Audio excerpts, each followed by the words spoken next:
Hi babes, welcome back to my channel. எனக்கு தெரியும் எல்லாருமே நான் வீடியோ அப்லோட் பண்ணணும்னு சொல்லி வெயிட் பண்ணிட்டு இருந்திருப்பீங்க மேம். ஆனா இந்த வீக் எனக்கு எக்ஸாம் ஸ்டார்ட் ஆயிடுச்சு. நான் சரியா ப்ரிப்பேர் பண்ணலையா, அதனால இந்த சாட்டர்டே சண்டேனால வீடியோ எதுவும் அப்லோட் பண்ண முடியல. அதனால எல்லா வீடியோமே இன்னைக்கு அப்லோட் பண்ணிட்டேன். இனிமே இந்த மாதிரி நடக்காது, கரெக்டான டைமுக்கு அப்லோட் பண்ணிட்டேன். வாங்க இப்ப வீடியோ போலாம். Deep in episode 6. Last episode பார்த்திருப்பீங்க. அதுல அந்த டிராமா சீன் தான் கண்டினியூ ஆயிட்டு இருக்குது. அப்ப டாக்டர் ஃபெங் அங்க இருந்து போகும்போது அந்த டாக்கா அவனை கூப்பிட்டு என்ன ஒரு பையன் ரேப் பண்ணிட்டான் அப்படின்னு சொல்றான். அதுக்கப்புறம் அவன் வந்து அவனை பக்கத்துல ஹக் பண்ணிக்கிறான். அப்ப லின்லி நீங்க இருக்கா, நீ அவகிட்ட போ அப்படின்னு கால் சொல்ல, இல்ல நான் அங்க போகல அப்படின்னுட்டு டாக்டர் வந்து இவனை ஹக் பண்ணிக்கிறான். நீ என் கூட வா ப்ளீஸ் அப்படின்னு டாக்டர் சொல்றான். அப்ப அவனை திரும்ப அவனை ஹக் பண்ணிக்கிறான். அடுத்த சீன் பார்த்தா டாக்டர் ஃபெங் காவா அவனோட வீட்டுக்கா இல்ல கிளினிக்கான்னு தெரியல அவன் கூப்பிட்டு வந்திருக்கான். அப்புறம் லிங்கனுக்கு மெசேஜ் அனுப்பிட்டு வீட்டுக்கு போயிட்டு இருப்பான் அப்படின்னு சொல்றான். சரி, இப்ப என்கிட்ட உண்மையை சொல்லிட்டேன், நீ இவ்வளவு உண்மையா சொன்னது எனக்கு பெருமையா தான் இருக்குது. ஆனா அது மட்டும் பத்தாது அப்படின்னு சொல்ல, வேற என்ன வேணும் அப்படின்னு சொல்லி அவன் கையை தட்டி விட்டுறான். நீ எல்லாத்தையும் என்கிட்ட சொல்லணும், அப்பதான் எனக்கு ஹெல்ப் பண்ண முடியும் அப்படின்னு டாக்டர் சொல்ல, நான் தான் ஆல்ரெடி எல்லாம் சொல்லிட்டேனே அப்படின்னு அவன் சொல்றான். நீ சொன்னதெல்லாம் கரெக்ட் தான், ஆனா எனக்கு ஃபுல் ஸ்டோரி வேணும், எல்லா டீட்டெயிலும் வேணும்.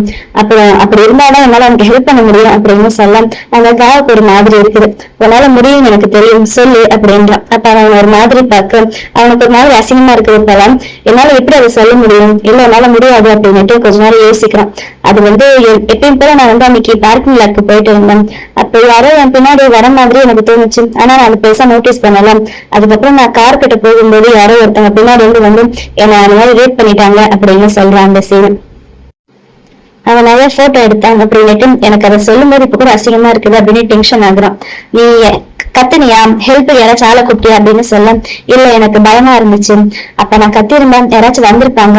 அவங்க வர்றது வந்து என்னை காப்பாத்துறதை விட அவங்க என்ன அந்த நிலைமையில பார்த்திருந்தேன், அது எனக்கு இன்னுமே அசிங்கமா இருந்திருக்கும். அதனால நான் கூப்பிடல அப்படின்னு சொல்றான். அப்புறம் டாக்டர் ஃபெங் கேட்கிறான், ஆமாம் அது பண்ணும்போது நீங்க 2 பேரும் எப்படி இருந்தீங்க, ஸ்ட்ரைட்டா ஃபேஸா பார்த்த மாதிரி இருந்துச்சு அப்படின்னு கேட்க, அப்ப காவுக்கு செம்மையா டென்ஷன் ஆகுது. எதுக்கு நீ இதெல்லாம் கேட்கிற அப்படின்னு டென்ஷன் ஆகும். எல்லாம் ஒரு உனக்கு ஹெல்ப் பண்ணதான் கேட்கிறேன் சொல்லு அப்படின்னும் போது அவன் சொன்ன மாதிரி 2 பேரும் ஸ்ட்ரைட்டா தான் இருந்திருக்காங்க. எனக்கு இன்னும் என்ன சொல்றேன், நீ எனக்கு அசிங்கமா இருக்குது, நான் இது வரைக்கும் சொன்னது எனக்கு பத்தாதா அப்படின்னு காவ் டென்ஷன் ஆகி கேட்கிறான். எனக்கு தெரியுது நீ சொல்றது, ஆனா இருந்தாலும் எனக்கு எல்லா டீட்டெயில்ஸும் வேணும். அவன் அந்த மாதிரி பண்ணும்போது எனக்கு பிடிச்சிருந்துச்சு அப்படின்னு கேட்க எனக்கு ஒரு மாதிரி அசிங்கமா இருக்குது. அந்த மாதிரி என்கிட்ட கேட்காத, ஆனா எனக்கு அந்த சமயத்துல என்ன பண்றதுன்னு தெரியல, எனக்கே தெரியாம என்னோட பாடி அதுக்கு ரியாக்ட் பண்ண ஆரம்பிச்சிருச்சு அப்படின்னு ஒரு மாதிரி அசிங்கமா அவனே ஃபீல் பண்ணிக்கிட்டு சொல்றான். அதுக்கு டாக்டர் ஃபெங் அவங்ககிட்ட சாரி சொல்றான். நான் எல்லாமே டீட்டெயில்ஸ் தெரியணும் தான் கேட்டேன் அப்படின்னு சொல்ல, அப்ப கால் அழுதுகிட்டு, நீ என்ன தப்பா நினைக்காத, நான் உண்மையுமே இதுல விக்டிம் தான், நான் எந்த தப்புமே பண்ணல, என்னால என்ன பண்றதுன்னு தெரியல, அந்த சுச்சுவேஷன்ல என்னால என்ன கண்ட்ரோல் பண்ண முடியல, என்னோட பாடி வந்து என் கண்ட்ரோல்ல இல்ல அப்படின்னு சொல்லிட்டு அழுகுறான். அப்ப டாக்டர் ஃபெங் பக்கத்துல தான் ஹக் பண்ணி அவனுக்கு சமாதானம் சொல்றான். நீ சொல்றது எனக்கு புரியுது, இந்த மாதிரி மேல வந்து ஒருத்தவங்க அபியூஸ் பண்ணும்போது அவங்களுக்கே தெரியாம அவனோட பாடி அப்படிதான் ரியாக்ட் பண்ணும், ஏன்னா அதுதான் சயின்ஸ், அப்படி பண்றது வந்து உன்னோட பிரச்சனை கிடையாது, அது வந்து ஒரு நார்மலான விஷயம் தான் அப்படின்னுட்டு அவனுக்கு சமாதானம் சொல்றான். அப்புறம் அவன் ப்ரொடெக்ஷன் யூஸ் பண்ணானா அப்படின்னு கேட்க, அதெல்லாம் எனக்கு தெரியல, ஆனா அவனுக்கு ஃபுல்லா முடிஞ்சிருச்சு அப்படின்னு சொல்றான். உனக்கு அப்படின்னு கேட்க, எனக்கும் தான் அப்படின்னுட்டு, நான் சொல்றதெல்லாம் கேட்கும்போது எனக்கு அசிங்கமா இருக்குதா அப்படின்னு டாக்டர் ஃபெங் கிட்ட கேட்க, இது உன்னோட தப்பு எதுவுமே கிடையாது அப்படின்னு டாக்டர் அவனை மறுபடியும் சமாதானப்படுத்துறான்.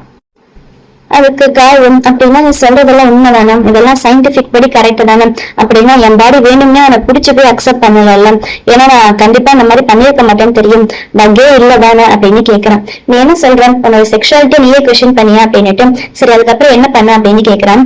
நான் வீட்டுக்கு போயிட்டு எனக்கு ஃபீவர் வந்துச்சு, இருந்தாலும் நான் ஹாஸ்பிட்டல் போகல, எனக்கு ஹாஸ்பிட்டல் போக பயமா இருந்துச்சு, அதனால நான் வீட்டுல போய் தூங்கிட்டேன். என்னுடைய கேர்ள் ஃப்ரெண்டு கிட்ட கூட சொல்லலாம். என் கேர்ள் ஃப்ரெண்ட் என்ன நினைப்பான், என்னோட பாய் ஃப்ரெண்டை ஒருத்தன் ரேப் பண்ணிட்டான், என் மேல அவளுக்கு எப்படி லவ் வரும் அப்படின்னுட்டு அவனை பத்தி அவனே ரொம்ப அசிங்கமா ஃபீல் பண்ணது எல்லாத்தையுமே சொல்றான். அப்புறம் எனக்கு கனவுல அவன் மறுபடியும் வந்தான், என் கனவுல நான் கத்தி எடுத்து அவனை குத்துனேன் அப்படின்னு சொல்றான். சரி உனக்கு இது எத்தனை நாளா நடந்துகிட்டு இருக்கு அப்படின்னு டாக்டர் கேட்கும். இப்போ கொஞ்ச நாளா அவங்களை மீட் பண்றதுக்கு முன்னாடி வரைக்கும் எனக்கு அப்படிதான் நடந்துட்டு இருந்துச்சு அப்படின்னு சொல்றான். அப்புறம் டைரக்டர் கரெக்டா கட்டுன்னு சொல்லிடும். 2 பேரும் கண்ணை தொடச்சுக்கிறாங்க. உடனே ஜாங் இருக்கலாம், அவங்க வந்து எந்திரிச்சு போக போறான். எங்க ஓடுற அப்படின்னு ஷின்னி கேட்க, இல்ல அடுத்த சீன் வேற சீன் இல்ல, அதான் நான் சேஞ்ச் பண்ண போறேன் அப்படின்னும் போது மேனேஜர் அங்க வந்து அவனை ட்ரெஸ் சேஞ்ச் பண்ண கூப்பிடுறான். நான் கொஞ்ச நேரம் கழிச்சு வரேன் அப்படின்னு சொல்லி கோபமா சொல்லிட்டு, ஐயோ நம்ம இந்த மாதிரிலாம் பேச மாட்டோம் அப்படின்னு அவனே அமைதியாகி சரி நான் அதை வரேன் அப்படின்ட்டு போறான். அவன் போகும்போது அவனோட அசிஸ்டன்ட் அவனை டச் பண்ணி நீ ஓகே தானே அப்படின்னு கேட்க, அந்த தூரத்தை வந்து ஷின்னு பார்த்துடுறான். ஷின்னுக்கு அவன் அசிஸ்டன்ட் அவனை தொடுறது கூட கடுப்பாகுது. அவனை தர வேற யாருமே அவனை தொடக்கூடாது அப்படின்னு நினைக்கிறான் போல. அதுக்கப்புறம் அவன் ட்ரெஸ் சேஞ்ச் பண்றதுக்கு போயிடுறான். இவன் சும்மா இருப்பான இவனு பின்னாடி அந்த ரூம்குள்ள போய் கதவு சாத்திடுறான். அவன் இவனை பார்த்ததுமே இங்க என்ன பண்றீங்க அப்படின்னு கேட்க, நான் ட்ரெஸ் சேஞ்ச் பண்ணதான் வந்தேன்னு சொல்றான். நம்ம ரெண்டு பேரும் குரோன் மென் தானே, யார் நம்மள என்ன நினைப்பாங்க அப்படின்னு சொல்ல, சும்மா எல்லாரும் நம்மளை பத்தி பேசிட்டு இருக்காங்க அப்படின்னு சொல்ல, பேசினா பேசிட்டும் எனக்கு அதை பத்தி எல்லாம் கவலை இல்லை அப்படின்னுட்டு அவன் திரும்ப ட்ரெஸ் சேஞ்ச் பண்ணும்போது அவனோட முதுகு டச் பண்றான். அப்ப ஜாங் இந்த பக்கம் திரும்ப போறான். அப்ப திரும்பாதான் நீ அப்படியே இரு அப்படின்னுட்டு, நான் உன்னை ஃபர்ஸ்ட் டைம் இப்படிதான் மீட் பண்ண உனக்கு ஞாபகம் இருக்கா அப்படின்னு சொல்றான். அப்ப ஒரு குட்டி பிளாஷ்பேக் காட்டுறாங்க. இவன் மூவில நடிக்கிறதுக்கு முன்னாடி ஃபர்ஸ்ட் ஸ்டண்ட் டபுளா இருந்திருக்கான்னு சொன்னால சாங், அந்த மாதிரி ஏதோ ஒரு மூவில அந்த ஹீரோனுக்கு காலில் அடிபட்டு இருக்கும். அந்த பொண்ணுக்காக டபுள் பண்றதுக்காக வந்திருப்பான். அப்பதான் ஃபர்ஸ்ட் டைம் ஷின் அவங்ககிட்ட பேசி இருந்திருக்கான். ஷின் அந்த மூவியோட டயலாக் அந்த பொண்ணு கிட்ட பேசுற மாதிரி இவங்ககிட்ட பேசி ரிஹர்சல் பார்த்திருப்பான். ஆனா அப்பவே ஷின்னுக்கு தெரியும் அந்த ஹீரோயின் கிடையாது ஜாங் தான் அப்படின்னு. ஆனா அப்ப அவங்க ரெண்டு பேருக்குள்ள அவ்வளவு பெருசா அது ரிலேஷன்ஷிப் இல்ல. இருந்தாலும் அவன் ஃபுல் டயலாக்கா அவகிட்ட ஜாங் கிட்ட சொல்லிட்டு தான் அங்க போயிருப்பான். அது இப்ப ஞாபகப்படுத்த அவனுக்கு ஞாபகம் வருது. ஆமா அன்னைக்கு ஹீரோயினுக்கு நான் டியூப் போடாங்க வந்தேன் அப்படின்னு சொல்றான். அப்படியே பேசிட்டு இருக்கும்போது ஷின் அவனோட ட்ரெஸ் சேஞ்ச் பண்றதுக்கு ட்ரெஸ் கட்டிட்டு இருக்கான். அப்ப ஜாங் திரும்ப கரெக்டா அவன் ட்ரெஸ் சேஞ்ச் பண்ணிக்கிட்டு இருக்கான். அப்ப வேணும்னு மறுபடியும் ஷின் அவன் பக்கத்துல அவங்ககிட்ட பேசும்போது வெளியில ஜாங்கோட அசிஸ்டன்ட் கதவை தட்டுறான். இப்ப நீ என்ன போய் கதவை திறக்க போறியா அப்படின்னு கேட்க அவன் தாங்கிக்கிட்டே இருக்கு. ஷின்னை போய் கதவை திறக்கிறான். அந்த அசிஸ்டன்ட் இவங்க ரெண்டு பேரும் ஒரு மாதிரி பாக்குறான். ஷின் அங்க போனதுமே அந்த அசிஸ்டன்ட் ஓடி போய் ஜாங் கிட்டும், ஐயோ அவன் எதுக்கு இங்க வந்தான், அவன் புள்ளி பண்ணானா அப்படின்னு கேட்க, அதெல்லாம் ஒண்ணு இல்ல நீ போ அப்படின்னுட்டு அவன் ட்ரெஸ் சேஞ்ச் பண்ணிட்டு அடுத்த சீனுக்கு போறாங்க. அடுத்த சீன்ல டைரக்டர் அவங்க ரெண்டு பேரும் பேசிட்டு இருக்காரு. இப்ப ஸ்கிரிப்ட்ல அடுத்து என்ன பண்ணலாம் அப்படின்னு டிஸ்கஸ் பண்ணிட்டு இருக்கேன். அதுக்கு இவங்க ரெண்டு பேருமே சஜஷன் கொடுத்துட்டு இருக்காங்க. அப்புறம் டைரக்டர் ரெண்டு பேர்ட்டையும் பேசிட்டு அவர் போய் ஷூட்டுக்கு ஆரம்பிக்க போறாரு. அப்ப ஷின்னு பக்கத்துல எதுக்கு நீங்க சும்மா அவாய்ட் பண்ணிட்டே இருக்க அப்படின்னு கேட்க, ஆக்டிங் லைஃப்ன்றது வேற அப்படின்னு சொல்லிட்டு இருக்கும்போது அவன் நம்ம ரெண்டு பேரும் இதுல ஒன்னாதானே இருக்கும், உன்னால என்ன அவாய்ட் பண்ண முடியாது அப்படின்னுட்டு போய் ஷின்னு உட்கார்றான். அப்ப அவனுடைய சீன் ஸ்டார்ட் ஆகுது. இப்ப மறுபடியும் டிராமாக்குள்ள போயிடுறாங்க. அப்ப டாக்டர் ஃபெங்கு அவனோட வேலை செஞ்சுட்டு இருக்கும்போது அந்த அசிஸ்டன்ட் கால் பண்ணி, இப்ப கடைசியா ஒரு பேஷண்ட் வந்திருக்காங்க, ஆனா டைம் ஆயிடுச்சு, அவங்களை அனுப்பவா இல்ல அனுப்ப வேணாமா அப்படின்னு கேட்க, அனுப்புங்க அவனோட ஃப்ரெண்டு தான் அப்படின்னு டாக்டர் ஃபெங்கு சொல்ல கா உள்ள அனுப்பி வைக்கிறாங்க. கா ஏதாச்சும் முக்கியமான வேலையா அப்படின்னு கேட்க, இல்ல அது நீங்க பிஸியா இருக்கீங்களா, அப்படி பிஸியா இல்லைன்னா என்னோட வீக்லி ஒன்ஸ் தெரப்பியை வீக்லி ட்வைஸா மாத்த முடியுமா அப்படின்னு கேட்க, அதுக்கு டாக்டர் ஃபெங்கு சொல்றான், நீ உங்ககிட்ட டெய்லி டைம் ஃப்ரீயா இருக்குமா அப்படின்னு கேட்க, டெய்லி 5:30 to 6:30 நான் ஃப்ரீ தான், உங்களுக்காக நான் எப்பவுமே ஃப்ரீ தான் அப்படின்னு சொல்ல, அப்படின்னா டெய்லியுமே நம்ம தெரப்பி செஷன் வச்சுக்கலாம் அப்படின்னு டாக்டர் ஃபெங்கு சொல்லிட்டேன் வாங்க அப்படின்னுட்டு அவனோட சீட்டுக்கு கூப்பிட்டு போய் அவனை உட்கார வைக்கிறான். இப்ப நீ எப்படி ஃபீல் பண்ற அப்படின்னு டாக்டர் கேட்கறதுக்கு அதுக்காக சொல்றான், இத்தனை நாளா என்னோட உண்மை வேற யாருக்காச்சும் வெளியில தெரிய வந்தான், நான் செத்தே போயிடுவேன் அப்படின்னு நினைச்சுக்கிட்டு இருந்தேன். ஆனா உங்ககிட்ட சொன்னதுக்கு அப்புறம் எனக்கு அந்த மாதிரி எதுவும் தோணல, நான் கொஞ்சம் நிம்மதியா தான் இருக்கேன் அப்படின்னு சொல்ல, சரி உனக்கு கெட்ட கனவு வருதுன்னு சொன்னால, அதுல அவனை தர வேற யாராச்சும் வராங்களா அப்படின்னு கேட்க, அப்ப காவுக்கு ஞாபகம் வருது. அவனுடைய கனவுல அவன் கூட டாக்டர் ஃபெங்கு இருக்கிற மாதிரி அவன் கனவு கண்டால அவன் தாங்கிக்கிட்டே சும்மா இருக்கு. அதை டாக்டர் ஃபெங்கு புரிஞ்சுக்கிறான். என்ன தவிர வேற யாராச்சும் கனவுல வராங்களா அப்படின்னு கேட்க, அந்த ஜஸ்டின் ஒரு டைம் என் கனவுல வந்தான் அப்படின்னு சொல்றான். அவன் என்ன பண்ணான் அப்படின்னு கேட்க, அவன் கனவுல என்கிட்ட அந்த மாதிரி தப்பா நடந்துக்க பார்த்தான், ஆனா நான் அந்த மாதிரி நடந்துக்க விடவன் அவன்கிட்ட நான் சண்டை போட்டேன் அப்படின்னு சொல்றான். அந்த கனவுல அவங்க ரெண்டு பேருக்குள்ள என்ன நடந்துச்சு அப்படின்னு கேட்க, இல்ல அந்த மாதிரி எதுவும் நடக்கல அப்படின்னு அவன் நடந்ததெல்லாம் சொல்லிட்டு இருக்கான். அதுக்கப்புறம் காவு டாக்டர் ஃபெங்க பத்தி சொல்லிட்டு இருக்கான். உன்னை பார்க்கும் போதெல்லாம் எனக்கு அப்படின்னுட்டு நீ என்னை காப்பாத்த வந்திருக்க அப்படின்னு அவனை பத்தி ரொம்ப ஃபீலிங்கா பேசிக்கிட்டு இருக்கேன். அடுத்த சீன்ல டாக்டர் ஃபெங்கே காவை கார்ல கொண்டு டிராப் பண்றான். அவன் மேல காரை பார்த்து பயந்துகிட்டு இருந்தாங்க. ஆனா இப்ப பயப்படாம டாக்டர் ஃபெங் கூட வந்திருக்கான். அதுக்கு அவன் ரொம்ப சந்தோஷப்பட, நீங்க என்னதான் நான் கூட வந்திருக்கேன்னு சொல்றான். உனக்கு காஃபின்னா ரொம்ப பிடிக்கும்ல, அடுத்த டைம் நம்ம 2 பேரும் காஃபி குடிக்க போலாம் அப்படின்னு சொல்ல, உடனே காவ் ரொம்ப ஹாப்பியா கண்டிப்பா போலாம், உங்களுக்காக நான் எப்பவுமே ஃப்ரீயா தான் இருப்பேன் அப்படின்னுட்டு அவன் காரை விட்டு கீழே இறங்கி அவனோட கம்பெனிக்குள்ள போறான். போறதுக்கு முன்னாடி நின்று ஒரு டைம் ஷின்ன டாக்டர் ஃபெங்க பார்த்து சிரிச்சுட்டு போறான். அவன் போனதுக்கு அப்புறம் டாக்டர் ஃபெங்கும் தான் சிரிக்கிறான். அப்ப சீட்ல பார்த்தா அவனுடைய வாலெட் போல அதை அங்கேயே வச்சுட்டு போயிட்டு இருக்கான். அதை கொடுக்கறதுக்கு அவன் உள்ள போறான். அப்ப உங்ககிட்ட அப்பாயின்மெண்ட் இருக்கா அப்படின்னு கேட்கிறாங்க. இல்ல அப்படின்னு சொல்ல, நான் அவனோட ஃப்ரெண்டு தான் அப்படின்னு சொல்றான். சரி நான் கால் பண்றேன் அப்படின்னு கால் பண்ணி பார்த்துட்டு அவர் மீட்டிங்ல இருக்காரு, அவர் கால் அட்டென்ட் பண்ணல அப்படின்னு சொல்லி ஒரு ரூம்குள்ள கூட்டிட்டு போறாங்க. அந்த ரூம்குள்ள ஜஸ்டினுடைய போட்டோ இருக்குது. அது அப்பதான் அவன் பாக்குறான். ஜஸ்டினே உங்ககிட்ட தெரப்பிக்கு வந்துட்டு தானே இருக்கான். ஜஸ்டினும் வா வந்தா மீட்டிங்ல இருக்காங்க அப்படின்னு சொல்ல, என்னது அப்படின்னு கேட்டு உடனே ஓடுறான் அந்த இடத்துக்கு. ஏன்னா ஜஸ்டினுக்கு கவ் மேல ஆசை இருக்குன்னு சொல்லி எனக்கு தெரியல. அதனால அவங்க 2 பேருக்குள்ள மறுப்பு பிரச்சனை ஆயிடக்கூடாதுன்றக்காக அவர் சீக்கிரமா ஓடி போய் அந்த மீட்டிங் நடக்கிற கதவை திறக்கிறான். தட்டி தட்டி பாக்குறான், திறக்கவே மாட்டேங்குது. அப்புறம் அவன் ஃபோர்ஸ் பண்ணி ஓபன் பண்ணும்போது கரெக்டா கவ் ஓபன் பண்ணிடுறான். 2 பேரும் கீழே விழுற மாதிரி போறாங்க. அப்ப அந்த மீட்டிங் உள்ள அந்த ஜஸ்டின் உட்கார்ந்து இருக்கான். ஜஸ்டின் அவங்க 2 பேரையும் பாக்குறான். டாக்டர் நீங்களா அப்படின்ற மாதிரி அவன் ஒரு மாதிரி பார்க்கும். அப்ப அந்த டாக்டர் ஃபெங்கு காவ் அங்க இருந்து கூட்டிட்டு போயிடுறான். போகும்போது டாக்டர் கேட்கிறான், எதுக்கு போன் அட்டன் பண்ணலன்னு. அதுக்கு இல்ல போன் சைலண்டா இருந்துச்சு அப்படின்னு சொல்ல அவன் பாட்டுக்கு முன்னாடி போயிட்டு இருக்கான். போய் லிப்ட் ஓபன் பண்ணிட்டு உனக்கு இப்ப டைம் ஃப்ரீயா இருக்கா அப்படின்னு கேட்கிறான். அதுக்கு உனக்காக நான் எப்பவுமே ஃப்ரீ தான் அப்படின்னு காவ சொல்ல, அப்படின்னா என் கூட வா அப்படின்னு சொல்லி அவனை எங்கேயே கூட்டிட்டு போறான். அவனை ஒரு ஹாஸ்பிட்டல் கூப்பிட்டு வந்திருக்கான். ஏதோ ஒரு டெஸ்ட் எடுக்கணும் அப்படின்றதுக்காக. ஹாஸ்பிட்டல்ல பார்த்ததுமே காவ் வந்து லைட்டா பயப்படுறான். பயப்படாத, நான் தான் பக்கத்துல இருக்கேன்ல அப்படின்னு சொல்லி டாக்டர் அவனை கூப்பிட்டு வரான். எனக்கு உண்மையாலுமே ஏதாச்சும் பிரச்சனை இருந்தா அப்படின்னு சொல்றான். ஒருவேளை அன்னைக்கு அந்த மாதிரி அவன் பண்ணால அதுல உனக்கு ஏதாச்சும் டிசீஸ் வந்துருச்சு அப்படின்னு பாக்குறதுக்காக வந்திருக்காங்க போல.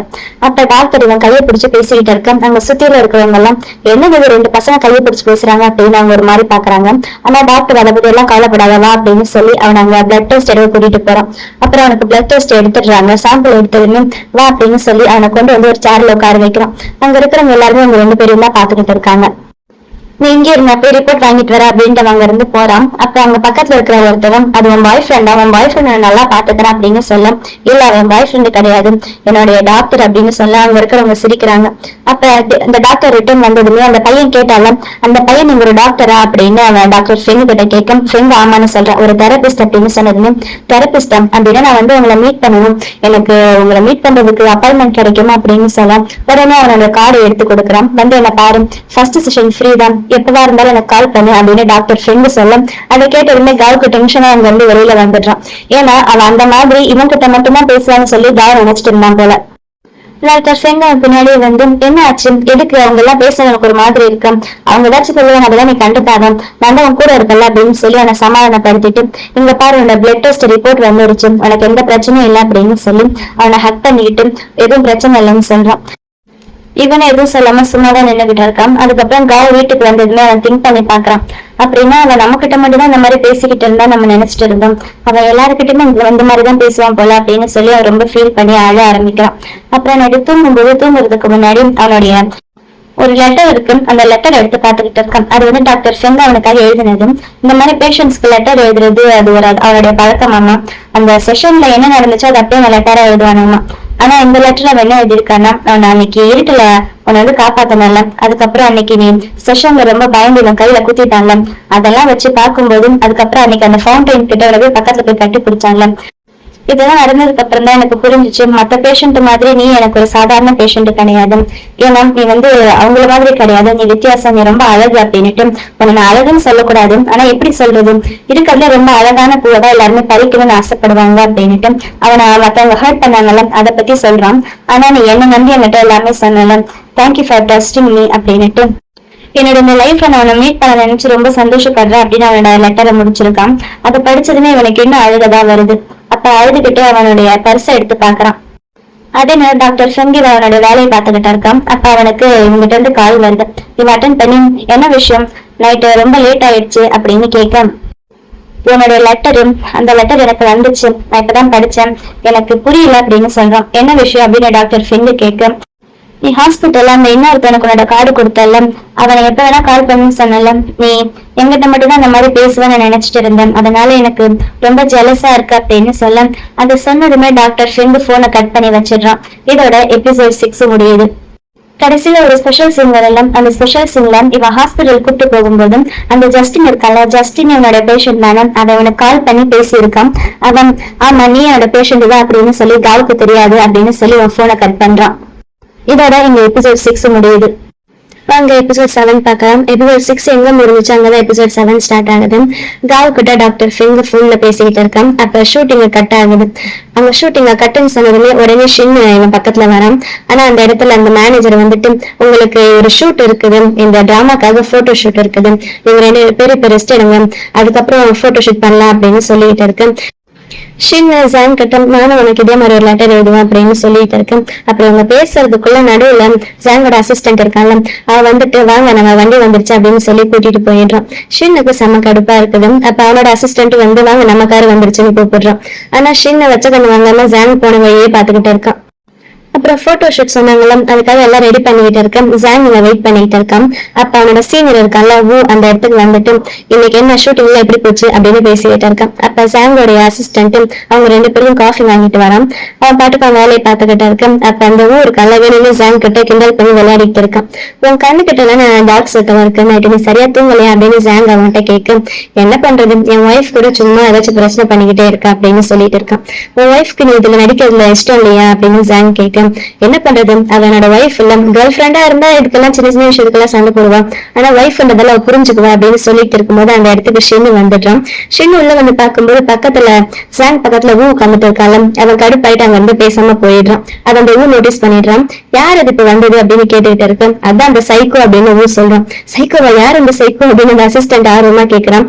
அதெல்லாம் உனக்கு தேவையில்லை விடு அப்படின்னு அந்த சொல்றான். அப்புறம் கொஞ்ச நேரத்துல ஷூட்டிங் ஸ்டார்ட் பண்றாங்க. ஷூட்டிங் எல்லாம் அந்த போட்டோ ஷூட் ஸ்டார்ட் பண்றாங்க.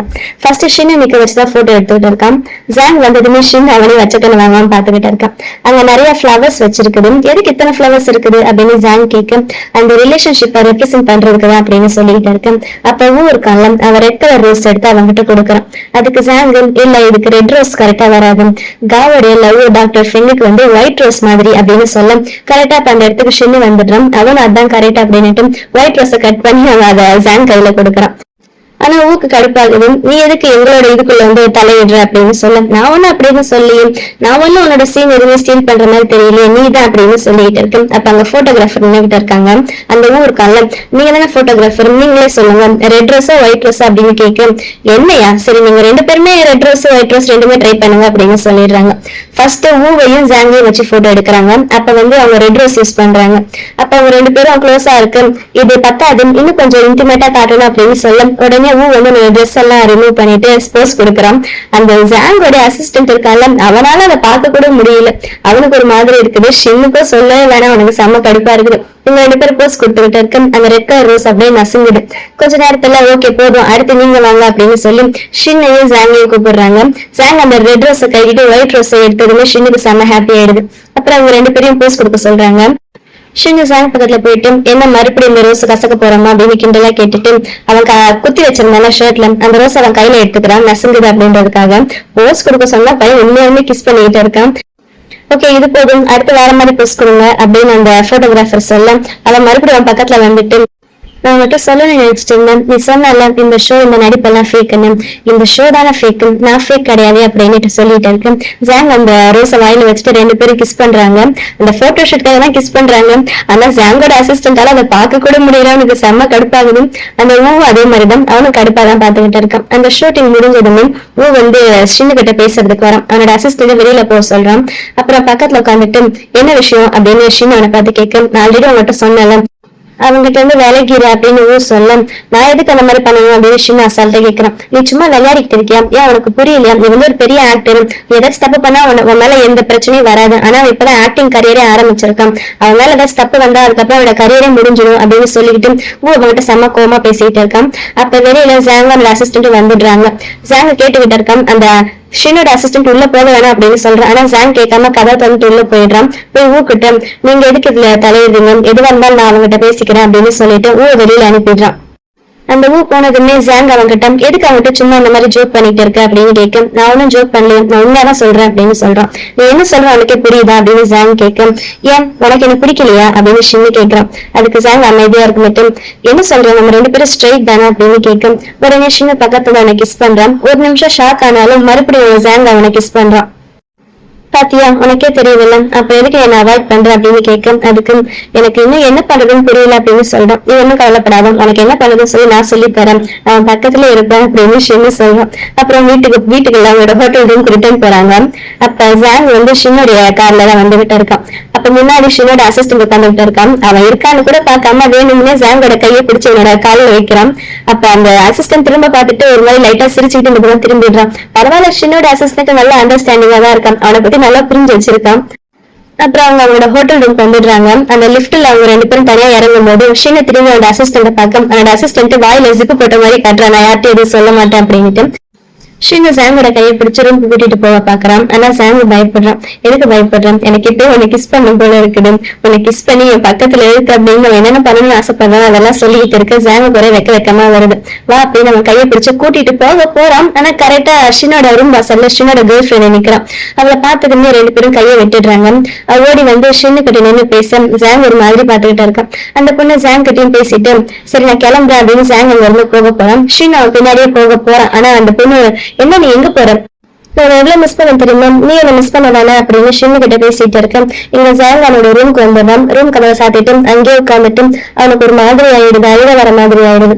அதே நேரம் ஷின்னு அவனோட ரூம்ல தனியா நின்று ஸ்மோக் பண்ணிட்டு இருக்கான். அவனோட போன்ல சாங்கோட போட்டோஸ் இருக்குல்ல அதெல்லாம் பாத்துக்கிட்டு இருக்கான்.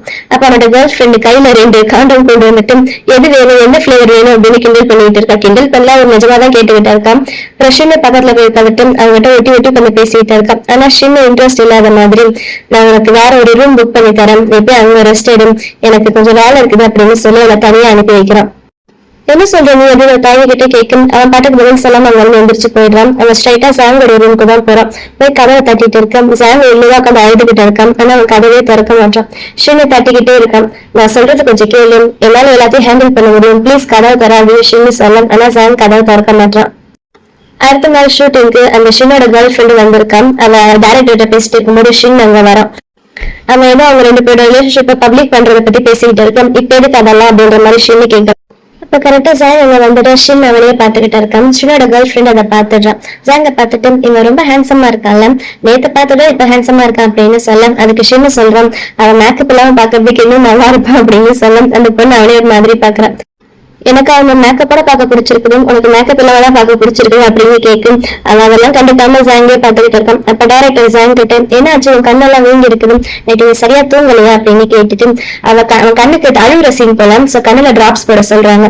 அப்ப அந்த ஷின்னோட கேர்ள் ஃபிரெண்ட் இருக்காலும் அவளே பக்கத்துல வந்துட்டு இரு நான் போடுறேன் அப்படின்னு அவன் ஜாங்கோட கண்ணுக்கு டிராப்ஸ் போட்டு விடுறான். நீ அழுகும் போது பாக்குறதுக்கு நல்லா இருக்கு அப்படின்னு சொல்ல இப்பயும் அவன் ஜாங்க ஷின்னு தான் வச்சுக்கணும் வாங்க பாத்துக்கிட்டு இருக்காங்க. இதெல்லாம் அவளும் நோட்டீஸ் பண்ணிட்டு தான் இருக்கா. அப்புறம் கொஞ்ச நேரத்துல அந்த ஷூட்டிங் ஸ்டார்ட் ஆயிடுது.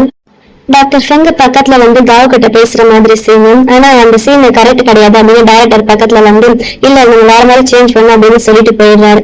அப்ப ஷின்னோட கேர்ள் ஃபிரெண்ட் பக்கத்துல வந்து இன்னைக்கு நீங்க 2 பேரும் ஒன்னா டின்னர் போறோம், நீ எங்க கூட வரியா அப்படின்னு கேட்கும். அவன் ஒரு மாதிரி தயங்கிட்டு சும்மா இருக்கான். இல்ல அவனுக்கு வேலை இருக்கும் அப்படின்னு ஷின்னு சொல்ல இல்ல நான் வரேன் அப்படின்னு ஜாங் ஒத்துக்கிறான். அவங்க 3 பேருமே ஒன்னா வெளியில டின்னர் சாப்பிட போயிருக்காங்க. அப்ப இவங்க 2 பேரும் அதாவது ஷின்னோட கேர்ள் ஃபிரெண்ட் காரம் கம்மியா சாப்பிடுறாங்க, சாங்க காரம் அதிகமா சாப்பிடுறான். அப்ப சாங் கேட்கறான் நீங்க 2 பேரும் எத்தனை நாளா டேட் பண்றீங்க அப்படின்னு. அதுக்கு 1 வருஷம் அப்படின்னு சொல்ல 1 வருஷம் எல்லாம் கிடையாது, நாங்க மந்த்லி ஒன்ஸ் தான் மீட் பண்ணுவோம் அப்படின்னு சொல்றோம். ஷின்னுக்கு ஒரு மாதிரி இருக்குது. ஆனா அந்த பொண்ணு சும்மா இருக்கிற மாதிரி இல்ல. அந்த பொண்ணு சாங் கிட்ட உனக்கு கேர்ள் ஃபிரெண்ட் இருக்கா அப்படின்னு கேட்கும். ஆமா எனக்கு கூடிய சீக்கிரம் கல்யாணம் ஆக போகுது அப்படின்னு சொல்றான். அதை கேட்டதுமே ஷின்னோட ரியாக்ஷன் பார்க்கட்டும் அவனுக்கு ஒரு மாதிரி ஆயிடுது. அப்ப அவனுக்கு ஏதோ கால் வர வேறுங்க வர அப்படின்ட்டு போனை எடுத்துட்டு பேசுறதுக்கு தனியா போறான். அப்ப அவங்க 2 பேரும் தனியா இருக்காங்க. அப்ப அந்த பொண்ணு கேட்கிறான் நேற்று நான் 2 பேரையும் பார்த்தேன், நீங்க 2 பேரும் கையை பிடிச்சிட்டு இருந்தீங்கல்ல, நான் மட்டும் அந்த கரெக்டான டைமுக்கு வராம இருந்தீங்கன்னா நீங்க 2 பேரும் என்ன பண்ணிருப்பீங்க அப்படின்னுட்டு அந்த ஹாட் பாட்ல 2 தனித்தனியா அந்த வாட்டர் பாயில் ஆயிட்டு இருக்குல்ல அதை காமிச்சு இது வேற ஓகேவா, நீ வந்து என்னோட சைடுக்கு வராத, என் சைடை டச் பண்ணாத அப்படின்னு சிம்பாலிக்கா சொல்றான். அப்ப கரெக்டா ஷின் அங்க வந்துடுறான். ஜாங்கோட ஃபேஸ் ரியாக்ஷன் மாறி இருக்கிறத பார்த்துட்டு வேணும்னே ஜாங்கோட சைட்ல இருக்கிற அந்த காரமான அந்த மீட்டை எடுத்து சாப்பிடுறான். எதுக்கு நீங்க சாப்பிடுறது, உங்களுக்கு ரொம்ப காரமா இருக்கும் அப்படின்னு சொல்ல என் வயிறு தானம் என் பிரச்சனை நான் பாத்துக்கிறேன் அப்படின்னுட்டு அவன் கேர்ள் ஃபிரெண்ட மொக்க பண்ணிட்டு அவன் பாட்டுக்கு அதை எடுத்து சாப்பிட்டுக்கிட்டு இருக்கான். சாங்க் என்ன தோணுச்சுன்னு தெரியல. அவன் திடீர்னு தண்ணி எடுத்து குடிச்சிட்டு எனக்கு டைம் ஆச்சு, எனக்கு ஒரு முக்கியமான வேலை இருக்குன்னு சொல்லி அந்த இடத்த விட்டு எந்திரிச்சு வெளியில வந்துட்டான். அப்படி வெளியில வரும்போது அவனுக்கு போன் கால் வருது. அவன் அந்த போன் கால் வந்து ஷின்னு தான் பண்ணிருப்பான் அப்படின்னு நினைச்சுக்கிட்டு எதுக்கு நான் திரும்ப கால் பண்றேன் அப்படின்னு கோவமா பேச அதுக்கு அவனோட கேர்ள் ஃபிரெண்டு தான் கால் பண்ணிருக்கான். நான் தான் அப்படின்னு சொல்ல சாரி நீயா சொல்லுத நீ அப்படின்னு சொல்றான். அதுக்கு நீ ஓகே தானே அப்படின்னு அவன் கேட்க நான் ஓகே தான் அப்படின்னு அவன் சொல்றான். எங்க இருந்த அப்படின்னு கேட்க நான் வந்து வெளியில டின்னருக்கு வந்திருந்தேன், என்னுடைய ஃப்ரெண்டோட கேர்ள் ஃபிரெண்ட் வந்திருந்தாங்க, அவங்க கூட வந்திருந்தேன் அப்படின்னு சொல்றான். சரி இதெல்லாம் முடிஞ்சதுக்கு அப்புறம் நீ திரும்ப வந்துருவல்ல அப்படின்னு கேக்குறாங்க. இவன் தயங்கிக்கிட்டு எனக்கு என்ன சொல்றதுன்னு தெரியல, ஐம் சாரி அப்படின்னு சாங் சொல்ல இல்ல நான் உனக்காக வெயிட் பண்ணுவேன், நீ எப்ப வந்தாலும் ஓகே அப்படின்னு சொல்ல இல்ல எனக்கு இன்னும் எதுவும் சரியா தெரியல, நான் யோசிச்சு சொல்றேன் அப்படின்னு சொல்லிட்டு இவன் போனை கட் பண்ணிடுறான். நல்லவேளை நான் கூட சாங் நான் கண்டிப்பா அவனை திரும்ப வந்து கல்யாணம் பண்ணிக்கணும் அப்படின்னு சொல்லுவான்னு நினைச்சேன். பரவாயில்ல, அந்த மாதிரிலாம் எதுவும் சொல்லல. எனக்கு இன்னும் டைம் வேணும் அப்படின்னு தான் சொல்றான். அதுக்கப்புறம் போனை கட் பண்ணிடுறான். திரும்பி பார்த்தா அங்க ஷின் அவனுக்காக அழுதுட்டு நின்றுட்டு இருக்கான். நீ இப்ப அந்த ரெஸ்டாரண்ட்ல இருந்து இங்க வரைக்கும் 472 ஸ்டெப் நடந்து வந்திருக்கு அப்படின்னு அழுதுகிட்டு சொல்றான். என்ன சொல்றீங்க அப்படின்னு ஒரு மாதிரி பார்க்க, நீ அங்க இருந்து வெளியில வந்தல, அப்ப இருந்து நான் பின்னாடிதான் வந்துகிட்டு இருக்கேன். உன் பின்னாடி ஒரு நாய் மாதிரி உன்னையதான் சுத்தி சுத்தி வந்துட்டு இருக்க அப்படின்னு கேட்கும். அப்ப சாங் அவன் பக்கத்துல வரான். வந்துட்டு இப்ப எதுக்கு நீ அழுகுற அப்படின்னு கேட்கிறான். அவன் கண்ணை தொடச்சு விட்டுக்கிட்டு உடனே ஷின்னுக்கு ஒரு மாதிரி ஹாப்பி ஆயிட்டு அவன் கையை பிடிக்கும். உடனே சாங் பக்கத்துல வந்து அவனை கிஸ் பண்றான். 2 பேரும் கிஸ் பண்ணிட்டு இருக்காங்க. அப்ப சாங் சொல்றான், நான் அவ கூட பிரேக்கப் பண்ணிடுறேன் அப்படின்னு சொல்ல ஷின்னுக்கு உடனே செம்ம ஹாப்பி ஆயிடுது. அவனை கிஸ் பண்ணிட்டு நானும் அவ கூட பிரேக்கப் பண்ணிடுறேன் அப்படின்னு சொல்றான். எனக்கு தெரிஞ்ச எனக்கு இந்த சீன்ல சிரிப்பு தான் வருது. அந்த 2 பொண்ணுகளை நினைச்சு பாவமாலாம் ஃபீல் ஆகல. இவங்க 2 பேரும் சேர்ந்தா போதும் அப்படின்னு தான் இருக்கு. அப்புறம் 2 பேரும் சந்தோஷமா ஹக் பண்ணிக்கிறாங்க. அந்த ஸ்னோல கொஞ்ச நேரம் 2 பேரும் ஹக் பண்ணிட்டு நின்றுகிட்டு இருக்காங்க. அப்ப சாங்கோட கேர்ள் ஃப்ரெண்ட் இருக்கால தனி, அவன் வந்திருக்கா போல. அவன் தூரத்துல நின்று இவங்க 2 பேரும் ஹக் பண்றத பாக்குறான். அவங்க 2 பேரும் ஒன்னா கையை பிடிச்சுக்கிட்டு போறதே அவ பாத்துடுறான். அவளோட கையில அந்த போன் ஷாக்ல கீழே விழுந்துடும். அவ பின்னாடி ஓட போறான். அப்ப ஷினோட கேர்ள் ஃப்ரெண்ட் இருக்கால, அவ அந்த இடத்துக்கு வந்துடுறான். வந்துட்டு இப்ப எதுக்கு நீ பின்னாடி போறேன், உன்னால போனா மட்டும் அவங்கள புடிச்சு என்ன பண்ண போற நீ அப்படின்னுட்டு கீழே கிடக்குற அந்த போன் எடுத்து அவ கையில கொடுக்குறான். இங்க பக்கத்துல ஒரு பார் இருக்குது வா அப்படின்னு சொல்லி அவளை கூட்டிட்டு போறேன். அந்த சாங்கோட கேர்ள் ஃப்ரெண்ட் ரொம்ப ஷாக்ல இருக்கான். அப்ப அவருக்கு ஷினோட கேர்ள் ஃப்ரெண்ட் அவளுக்கு ட்ரிங்க்ஸ் ஆர்டர் பண்ணி கொடுக்குறான். இந்த குடி அப்படின்னு சொல்ல, இல்ல நான் குடிக்க மாட்டேன் அப்படின்னு சொல்லி சொல்றேன். ஆனா இருந்தாலும் கொஞ்சோண்டு குடிச்சு பார்த்துட்டு எனக்கு இது ஒரு மாதிரி இருக்கு வேணான்னு சொல்லி வச்சிடுறான். அப்ப நான் இன்ட்ரடியூஸ் பண்ணிக்கிறேன், நான் ஷினோட கேர்ள் ஃப்ரெண்ட் அப்படின்னு சொல்லிட்டு அவ ட்ரிங்க் பண்ண மாட்டேன்னு சொன்னாலும் அவளுக்காக ஒரு நார்மலான ட்ரிங்க் ஆர்டர் பண்ணியிருக்கா. அப்புறம் ஷினோட கேர்ள் ஃப்ரெண்ட் சொல்றான், நீ அவங்க பின்னாடி போய் என்ன பண்ண போற, இந்த லைஃப்ல நிறைய விஷயம் இருக்குது. அதுல ஒரு முக்கியமான விஷயம், நம்ம எனர்ஜியை எதுக்காக யூஸ் பண்ணக்கூடாது தெரியுமா? முக்கியமா இந்த மாதிரி பசங்க பின்னாடி நம்ம சுத்தக்கூடாது, அவங்களுக்காக நம்ம எனர்ஜி யூஸ் பண்ணக்கூடாது. நமக்கு எது பிடிக்குமோ அதான் நம்ம பண்ணணும் அப்படின்னு அவ சொல்லிட்டு இருக்கான். ஆனா அவ பேசுறதெல்லாம் வச்சு பார்க்கும்போது அவ வேற ஏதோ ஒரு பிளான் மனசுக்குள்ள வச்சிருக்கான்னு தோணுது. அப்புறம் ஷினோட கேர்ள் ஃப்ரெண்ட் அந்த இடத்த விட்டு எங்கேயோ எந்திரிச்சு வெளியில போறான். அப்ப அந்த தண்ணியை மட்டும் தான் தனியா உட்காந்துகிட்டு இருக்கான். அங்க அவளுக்கு வாங்கி வச்ச ட்ரிங்க் வச்சிருக்குது. ஆனா அந்த ட்ரிங்க் அவ எடுத்து குடிச்ச மாதிரி இல்ல. இங்க ஷின் சாங் ஒன்னா நடந்து வந்துட்டு இருக்காங்க. அந்த இடத்துல ஒரே ஸ்னோவா இருக்குது. அப்ப சாங் தலையில ஸ்னோ விழா ஷின் அதை ஒரு கையை வச்சு ஸ்னோ படாம தடுக்கிறானாமா. நான் அவனை பாத்துக்கிறேன் அப்படின்னு ஷின்னு சொல்லிட்டு இருக்கேன். அப்ப சாங்கோட அசிஸ்டன்ட் நாங்க ஓடி வந்துட்டு அவங்க 2 பேரும் பிரிச்சு விடுறோம். என்ன பண்றீங்க 2 போங்க போங்க அப்படின்னு சொல்ல ஷின் சிரிச்சுக்கிட்ட மறுபடியும் சாங்ல ஹக் பண்ண போறான். ஆனா அந்த அசிஸ்டன்ட் அவங்களை தள்ளி கூட்டிட்டு போயிடுறான். என்ன விஷயம்னா ஷின்னை பாக்குறதுக்கு நிறைய ரிப்போர்ட்டர்ஸ் வந்திருக்காங்க. என்ன பண்றீங்க, இது வந்து ஹோட்டல் க்ரூ தங்கி இருக்கிற இடம் அப்படின்னு ஷின்னு சொல்லிட்டு இருக்கேன். அந்த க்ரூ மெம்பர்ஸ்ல ஒருத்தர் கொஸ்டின் கேட்கறான், இத்தனை நாளா நீங்க அந்த பொண்ணை டேட் பண்ணிட்டு இருந்தீங்க, இப்ப திடீர்னு எனக்கு நீங்க பப்ளிக் பண்ணீங்க அப்படின்னு கேட்கறாங்க. அப்படின்னா ஷினோட கேர்ள் ஃப்ரெண்ட் நாங்க 2 பேரும் டேட் பண்றோம் அப்படின்னு சொல்லி ஆன்லைன்ல பப்ளிக் பண்ணிட்டா போல. அதை பத்தி தான் கேட்கறாங்க. அதை கேட்டதுமே ஷின்னுக்கு செம ஷாக்கு. இதோட எபிசோட் 7 முடியுது. அந்த குட்டி ஸ்பெஷல் சீன்ல ஜாங் இருக்காங்க, இப்ப கிடையாது ஃபர்ஸ்ட் வந்து அவனோட போன்ல ஏஐ இருக்கல, அந்த ஏஐ கிட்ட கொஸ்டின் கேட்டுக்கிட்டு இருக்கான். அவனுக்கு ஷின்னு மேல இருக்கிற ஃபீலிங் என்ன ஃபீலிங், உண்மையுமே லவ் அப்படின்னு கேட்டுக்கிட்டு இருக்கான். இதோட இந்த எபிசோடு முடியுது. இந்த வீடியோ நிறைய பிடிச்சிருக்குன்னு நினைக்கிறேன். அது பிடிச்சிருந்தா மறக்காம இந்த வீடியோ லைக் பண்ணிட்டு ஹைப் பண்ணுங்க. அடுத்த நடக்குது தெரிஞ்சதை மறக்காம சேனல் சப்ஸ்கிரைப் பண்ணுங்க. Love you, by.